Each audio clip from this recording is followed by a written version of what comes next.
Le groupe en ergothérapie. Quels sont les stades d'évolution?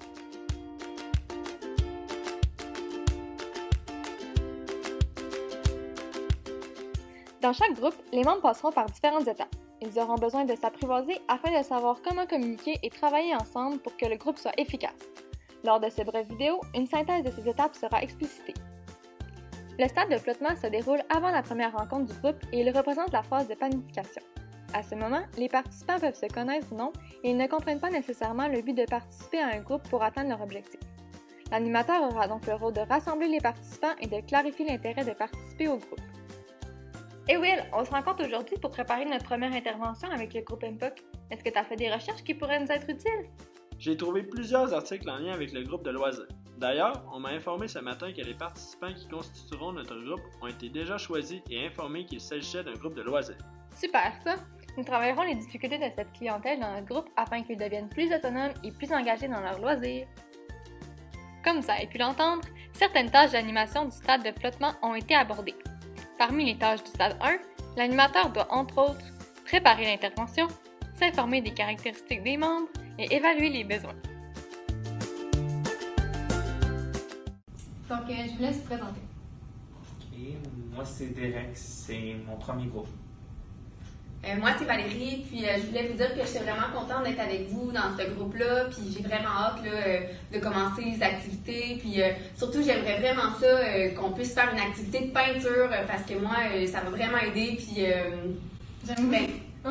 J'aime vraiment voir que tu es enthousiaste là, à l'idée, mais dans le fond, on n'est pas encore en train de prévoir là, ce qu'on va faire dans les autres thérapies. Donc, avant de commencer, je vais juste établir les règles. Après que tout le monde se soit présenté, on va établir un contrat ensemble. Comme vous l'avez vu dans la vidéo, certains membres peuvent être plus à l'aise que d'autres à participer et à s'engager à un groupe. Cela est bien en soi, puisque chaque membre est différent. Il est toutefois important que ces personnes ne prennent pas le contrôle du groupe en négociant un contrat. La présence de l'animateur est donc primordiale à cette étape pour briser la glace et intégrer chaque membre du groupe afin qu'ils aient un rôle équitable. L'animateur a aussi d'autres rôles à jouer lors de la première rencontre, dont se présenter et convier les membres à faire de même, favoriser les interactions et lever les ambiguïtés. Le stade de tempête correspond au moment où les participants commencent à mieux se connaître et où ils sont plus à l'aise de participer dans le groupe.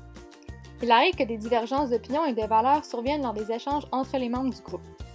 Certains d'entre eux peuvent ressentir le besoin d'orienter et de choisir ce qui leur arrive dans le groupe, et ce, de façon individuelle et collective, puisqu'ils ressentent une compétition au niveau de leurs valeurs. Ce phénomène est communément appelé tempête et il correspond à la confrontation des pouvoirs qui peut être représentée par des tensions, des stratégies d'exclusion, des manifestations d'insatisfaction, etc. En voici un exemple. Pour l'activité de la semaine prochaine, on va faire de la peinture, puis j'aimerais ça savoir là, le médium que vous voudriez utiliser. Ben moi j'aimerais ça qu'on prenne l'acrylique. Ben moi, je suis vraiment pas d'accord avec toi, là. C'est encore toi qui choisis, là. Moi, j'aimerais bien l'aquarelle, puis moi, l'acrylique, là, ça fait pas mon affaire. Ben, c'est pas mieux si c'est toi qui décides, là. On n'aura jamais un terrain d'entente. Voici les tâches d'animation durant le stade de tempête. L'animateur doit, entre autres, dédramatiser les conflits, amener le groupe dans une démarche de résolution de conflits et renforcer, soutenir et montrer de l'optimisme. À l'inverse, le stade d'azur est représenté par la recherche d'harmonie. Les participants veulent absolument éviter les conflits, ce qui entraîne un groupe qui n'a pas de grande exigence. L'illusion de l'harmonie fait en sorte que les membres de l'équipe ne se questionnent pas entre eux, ce qui peut affecter la performance du groupe. En voici un exemple. Pour l'activité la semaine prochaine, on va faire de la peinture, puis j'aimerais ça savoir le médium que vous voudriez utiliser. Ok, ben j'aimerais ça qu'on fasse l'aquarelle. OK. Ouais, c'est correct. Parmi les tâches d'animation, l'animateur doit souligner le désir légitime d'harmonie et de reconnaissance mutuelle, initier ou soutenir l'autocritique, ainsi que confronter. Le stade tempête azur peut être atteint lors de la première rencontre. Au contraire, le groupe peut rester à ce stade jusqu'à ce que les conflits mènent à l'éclatement du groupe ou jusqu'à ce que le groupe soit rendu au stade de débarquement. Le quatrième stade est le stade de navigation. Lorsque les membres atteignent le stade de navigation, ou phase de maturité, ils travaillent plus efficacement ensemble. Puisqu'ils se connaissent davantage, ils ont plus de facilité à participer et à s'exprimer ouvertement, ce qui permet d'avoir un groupe plus uni et mieux outillé pour résoudre des problèmes. Ainsi, lors du stade 4, l'animateur doit quitter la position centrale, partager plus activement son leadership, rappeler aux membres leur réussite précédente, ainsi qu'aider à accepter les vicissitudes de la vie en groupe. Le stade 5, quant à lui, est identifiée comme la phase de séparation du groupe. Il est important de faire une synthèse des réalisations du groupe et de célébrer les accomplissements effectués. Chaque membre du groupe doit faire face à la réalité que ce dernier prend fin et qu'ils devront s'engager dans d'autres activités signifiantes.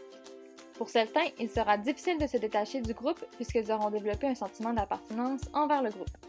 Durant le stade de débarquement, l'animateur doit entre autres boucler l'expérience, remémorer les événements, le chemin parcouru, favoriser le transfert des acquis, marquer la fin et remercier les participants.